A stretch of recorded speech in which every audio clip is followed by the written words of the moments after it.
Fillmore, Utah with Cody Moat. You can find out a little bit more about him, growing up, how he got into the sport of obstacle racing, and sort of the future. So thanks, Cody. You bet. I'm excited. We'll just start out with a few easy questions. How old are you? I'm 35. Where did you grow up? I grew up in Duchesne, Utah, which is in the northeastern part of Utah. Tell me a little bit more about your childhood. We did a lot of athletics, a lot of sports, a lot of outdoor stuff.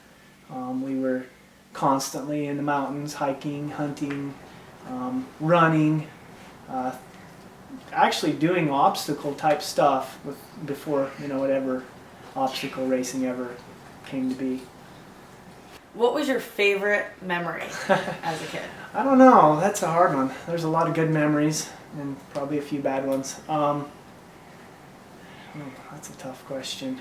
I guess since this is kind of about obstacle racing, a good memory that I had as a little kid is we'd go down to, we had this place that we'd go to, and my dad called it the Rambo workout, and we'd go and we would carry logs up a hill, and we'd do pull-ups on dead trees, and we'd do these relay races, and I still remember my brothers and sisters all being there, our brother and sister, and we're doing our relay races and all that kind of stuff, and that was just a lot of fun, just a good memory.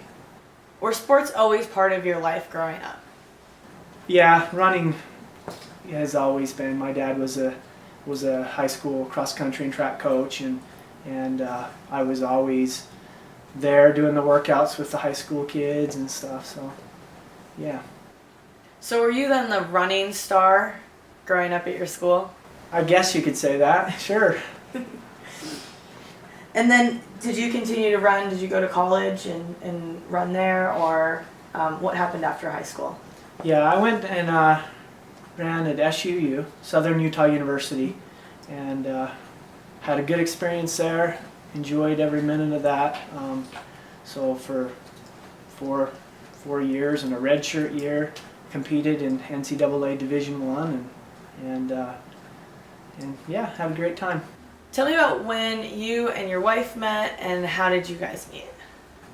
Well, we met at SUU, and she is an athletic trainer, and when I first, I don't know if it was my first year or second year. My second year, I started feeling some pains and stuff, so I went in the training room, and there she was. We started talking, and we hit it off really good, and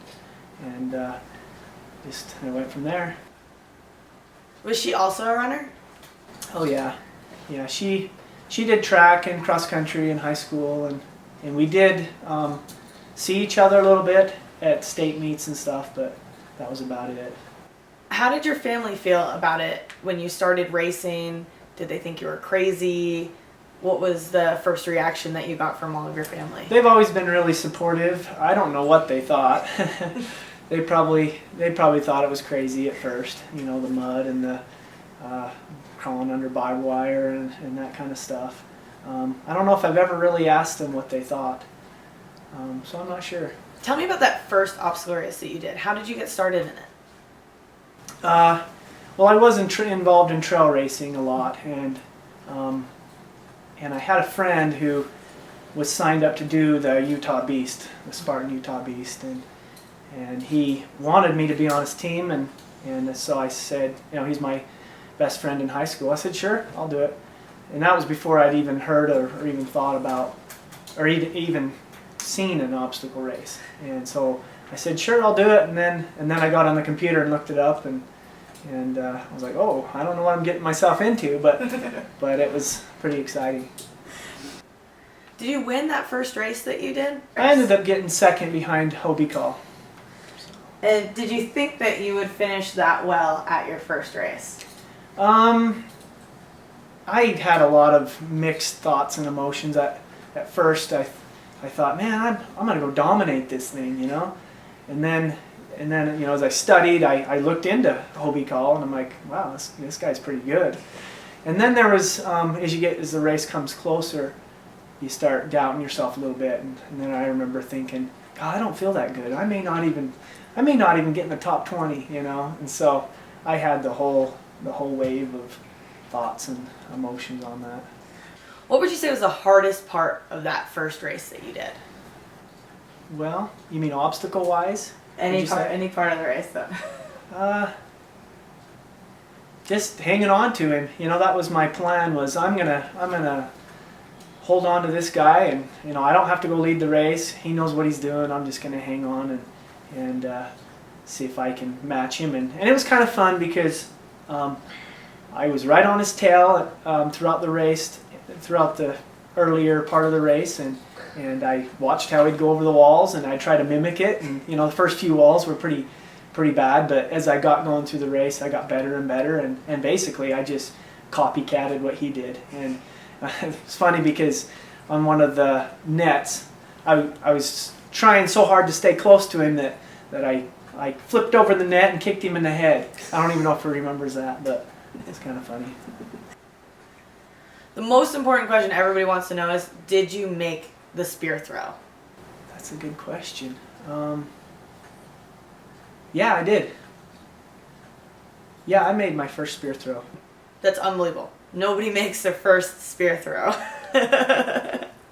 What technique did you use then to make that spear throw? Because I think that's probably the most missed obstacle. Yeah, it's the one I missed. Well, it's the one I missed last race. It drives me nuts. I think my biggest problem is I used to throw the javelin in high school track, and I've got this javelin.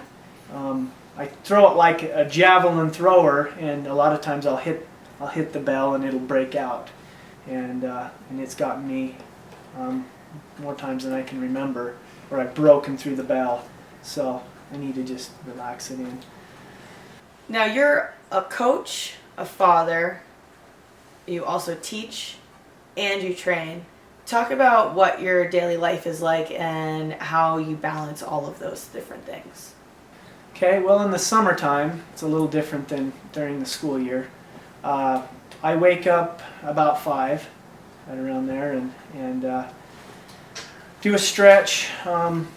It's usually not as long as it should be. I stretch for 10-15 minutes and then head out the door, and I've got a lot of different types of workouts that I do. But I hit a workout, usually an hour to an hour and a half, and then back in, stretch, and then it's straight to work at 7. So I've got to be dressed and going at 7, and then I go during the summertime. I go to the Forest Service and work up on the mountain. Do trail work, cleaning trails and stuff, and which is a lot of physical work, hiking, doing all that kind of stuff, and then I get off at 5:30. Come home, eat dinner, hang out with the family, and sometimes if I'm feeling pretty good, we'll go hit an extra workout, whether that be the weight room or practice spear throw or just push-ups, sit-ups, that kind of stuff. So. Well, what would you say is the hardest part about balancing all the different aspects of your life? Well, sometimes I think I'm not doing that great of a job. There's so much to do that I worry about giving my family the time that they need. But I just try to do my best and try to schedule it in and remember that there's certain times that are not for me, and then there's certain times that are, and I've got to make sure that when it's family time that I'm there and I'm doing what I need to do. So if you could, tell me about what is your proudest moment in sport? The World Championship race, that was a pretty awesome moment for me.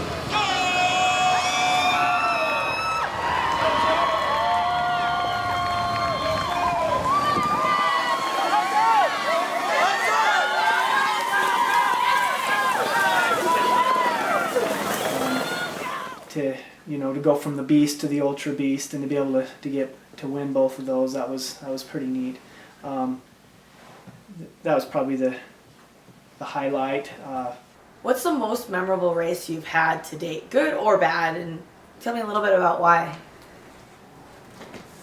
Still, it's got to be the World Championship in Vermont. I mean, there was so many things that happened during that race. Even if you skip the, get past the beast and go into the ultra beast, there was just a point there where I'm like, I don't know if I'm going to drown in the lake. I cramped in the first lap. How am I going to ever finish the second lap? And just a lot of, you don't know if you can survive, if you're going to make it, and you don't know if you're going to win. And I mean, that had to be the race. What are some of the goals that you have for this upcoming year, if you could talk about that a little bit? Well, it sounds like there's a lot of cool things coming up in the world of obstacle racing, especially Spartan, and they've got this Triple Crown and the World Championship, and I'd like to win the World Championship, and I know that I don't know a lot about it, but there's some sort of a team event where the U.S. is going to compete against other teams, and I'd like to be there and on that team and help the U.S. win. Last year I know you battled a few injuries, and this year you've had a few injuries as well. If you could talk about them a little bit and just let us know what's been going on and how that's affected your training and how you're dealing with it. Okay, well, yeah, I mean, this is good because I think sometimes people think I'm making it all up, but last year I had some issues with my thyroid, basically stemming from gluten and eating wheat and that kind of stuff, and it threw me for a loop last year. For the summer, the main part of the racing season, it pretty much messed up my season. But then I got better, and I've been pretty good. I've had some ups and downs, but all in all I've been really pretty good as far as that's gone. I've got some medication, and I'm feeling good with my thyroid right now. This year, again, same thing, about the time racing really begins, I've got this plantar fasciitis acting up really hard, and I've had it since about April, and I've just been taking one day at a time, just from workout to workout, and then I just try to massage it and do things to get it to feel better for the next day's workout or the next day's race.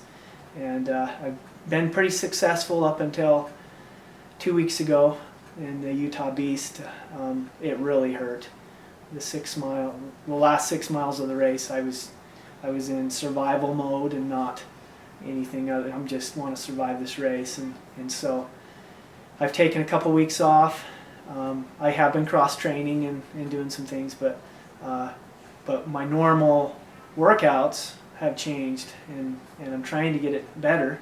But I'm a little worried because this is my 4th time with plantar fasciitis, and one time it took 3 months to get rid of. The second time it took a year and a half to get rid of. The third time it took a week. Must not have been a bad case, and then here I am. So I'm hoping I can get rid of it. What's the weirdest workout you've done around town, and what does the town think and the neighborhood think of you doing these crazy workouts? One winter, I needed help on the barbed wire crawl, and I decided that I would do army crawls across the football field in the snow, and just people walking around and seeing this crazy guy doing an army crawl in 6 or 8 inches of snow for 100 yards. I think they thought something was definitely wrong. But yeah, that would probably be the weirdest workout. And they didn't really say anything. I think they just looked at me funny. What is some advice that you would give someone that says, I can't afford a gym, I don't have a gym near me, I don't have all this equipment, but I really want to get into obstacle racing? What is something that I can do to train for it without any expensive equipment or a gym membership? That's a good question, because I actually spend probably more of my time outside of the gym, which I know is different than a lot of obstacle racers. I like to go up on the mountain, and depending on where you're from, if you don't have a mountain, you can go to whatever trail you can find, and you can do some amazing workouts if you just open your eyes and take a minute and kind of look around you and see what's there. You'll be amazed. You can schedule it out, so whether it be, for example, sometimes I'll I'll run a trail and at a certain time, maybe run for 5 minutes, and then I have to find an obstacle, whether that be a rock or whether that be a stump or whether it be something I've got to crawl under or climb on or do pull-ups on. You can use tree branches. That sounds kind of crazy, but especially, I live close to the mountains, and so I'll go on a trail and almost any time I look around, I could see something to do.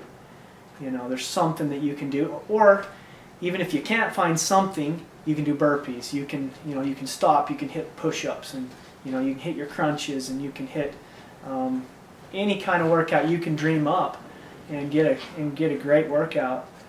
And so there's just a lot of stuff that you can do and mix in with your running. Well, thank you so much, Cody, for taking the time. That was awesome. It's always great to get to see you guys, and thanks again for the dinner. You bet, anytime. Cody,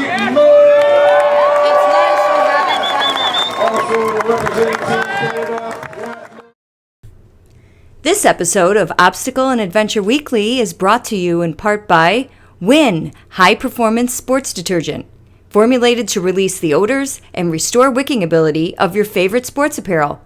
Sweat hard, smell great with Win.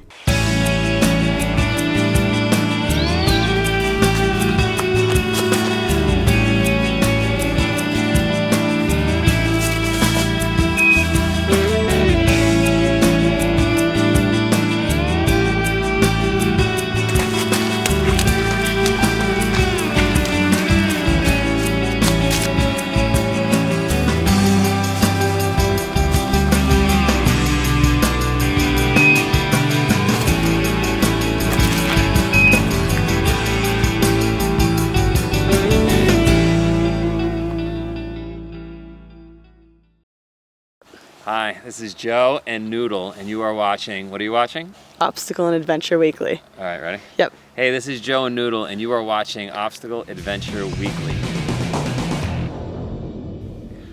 Reebok Spartan Race is changing it up for this next year. You thought 2013, 2012, both a little bit flat. Well, I'll tell you what, 2014 we were in that gravel pit. 2015, get ready for hills. Today's 1-minute review is by Muscle Ropes. When training with them, you not only work your muscles, but you get a great cardio workout.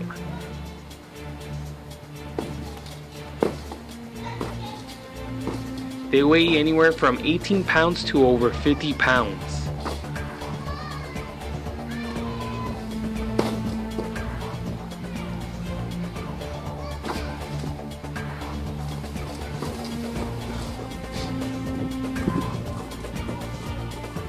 The company carries various sets of ropes, each with its own purpose.